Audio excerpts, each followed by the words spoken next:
കണ്ണൂരിൽ ഇടതുപക്ഷ ജനാധിപത്യ മുന്നണി മികച്ച വിജയം നേടും.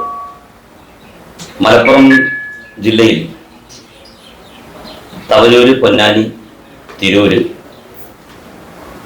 പെരിന്തൽമണ്ണ, മങ്കട, നിലമ്പൂർ ഈ 6 നിയോജക മണ്ഡലങ്ങളിലും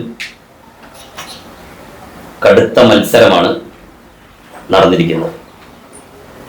ഈ 6ഇടത്തും ഇടതുപക്ഷ മുന്നണിക്ക് വിജയ സാധ്യത തള്ളിക്കളയാൻ കഴിയില്ല.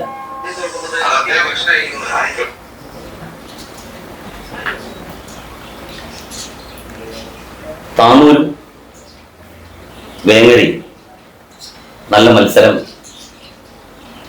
കാഴ്ചവെക്കാൻ ഇടതുപക്ഷ മുന്നണിയുടെ സ്ഥാനാർത്ഥികൾക്ക് കഴിഞ്ഞിട്ടുണ്ട്. മുൻ തെരഞ്ഞെടുപ്പുകളിൽ നിന്ന് ഭിന്നമായി മൈനോറിറ്റി കൺസോളിഡേഷൻ ഇടതുപക്ഷ മുന്നണിക്ക് എതിരായി ഉണ്ടായിട്ടില്ല എന്നുള്ളത് അവിതർക്കിതമാണ്. 21 ലക്ഷത്തോളം സന്തുഷ്ടരായ ഉപഭോക്താക്കളും 2 ലക്ഷത്തോളം തിമിര ശസ്ത്രക്രിയകളും പൂർത്തിയാക്കിയ മലബാറിലെ ഏക കണ്ണാശുപത്രി Alsalama high hospital, hospital road, Perinthalmanna. സമസ്തയിലെ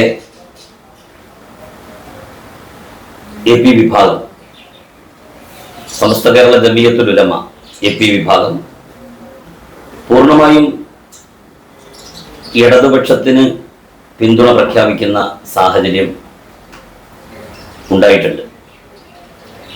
അതുപോലെ തന്നെ സമസ്തയിലെ പിളർപ്പിന് ശേഷം, അല്ലെങ്കിൽ സമസ്തയിലെ അഭിപ്രായ വ്യത്യാസങ്ങൾ ഉടലെടുത്തതിന് ശേഷം സമസ്തയിൽ 2 വിഭാഗങ്ങൾ ഉണ്ട് എന്നുള്ളത് എല്ലാവർക്കും അറിയാം. ലീഗ് അനുകൂലികളായിട്ടുള്ള വിഭാഗവും ലീഗ് വിരുദ്ധ വിഭാഗവും.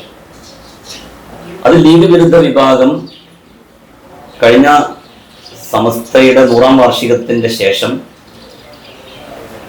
അതിൻ്റെ വലിയ വിജയത്തോടുകൂടി കുറച്ചുകൂടി സംഘടനാ തലത്തിൽ മേൽക്കൈ നേടിയിട്ടുണ്ട്. ആ വിഭാഗത്തിന് അവരുടെ ഇംഗിതമനുസരിച്ച് പ്രവർത്തിക്കാനുള്ള ആദ്യത്തെ അവസരമാണ് ഈ തെരഞ്ഞെടുപ്പിൽ കിട്ടിയത്. അത് ഇടതുപക്ഷത്തിന് അനുകൂലമായിട്ടാണ് വിനിയോഗിക്കപ്പെട്ടിരിക്കുന്നത് എന്നുള്ളതും നിഷേധിക്കാൻ കഴിയുന്ന കാര്യമല്ല. ജമാഅത്തെ ഇസ്ലാമിയുടെ പിന്തുണ UDF-നാണ് എന്നുള്ളത് കൊണ്ട് തന്നെ സുന്നി വിഭാഗത്തിലെ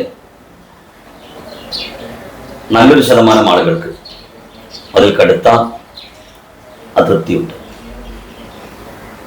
ആ അതൃപ്തി ഈ തെരഞ്ഞെടുപ്പിൽ UDF വിരുദ്ധമായ നിലപാട് സ്വീകരിച്ച് അവർ പ്രകടിപ്പിക്കും. കേരളത്തിൽ ഇടതുപക്ഷ ജനാധിപത്യ മുന്നണിക്ക് 3ാം ഊഴം ലഭിക്കും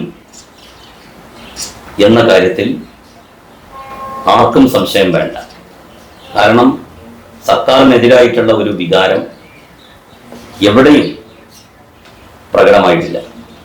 എന്താണ് സർക്കാരിനെതിരായിട്ട് ആളുകൾക്ക് ഒരു അമർഷം തോന്നാൻ കാരണം എന്ന് സർക്കാർ വിരുദ്ധ വികാരമുണ്ട് എന്ന് പറയുന്ന ആളുകളോട് ചോദിച്ചാൽ അവർക്ക് പറയാൻ കഴിയുന്നില്ല. ഇവിടുത്തെ റോഡുകൾ മോശമായി, ഗതാഗതം വല്ലാത്ത പ്രയാസമാണ് കേരളത്തിൽ, കുണ്ടും കുഴിയുമുള്ള റോഡുകൾ കൊണ്ട് നിറഞ്ഞതാണ് കേരളം. അതല്ലെങ്കിൽ വിദ്യാഭ്യാസ സ്ഥാപനങ്ങൾ തകർച്ചയിലാണ്, പൊതുവിദ്യാഭ്യാസം അപ്പാടെ നിലംപൊത്തിയിരിക്കുന്നു, പൊതുജന ആരോഗ്യം വലിയ പ്രതിസന്ധിയെ നേരിട്ടുകൊണ്ടിരിക്കുകയാണ്, ക്ഷേമ പെൻഷനുകൾ ലഭിക്കാത്ത സ്ഥിതി കേരളത്തിലുണ്ട്, വലിയ തോതിലുള്ള വർഗീയ സംഘർഷങ്ങൾ ഇവിടെ നിലനിൽക്കുന്നു എന്നിത്യാദി ഒരു കാരണവും ഇടതുപക്ഷ സർക്കാരിനെതിരായിട്ട്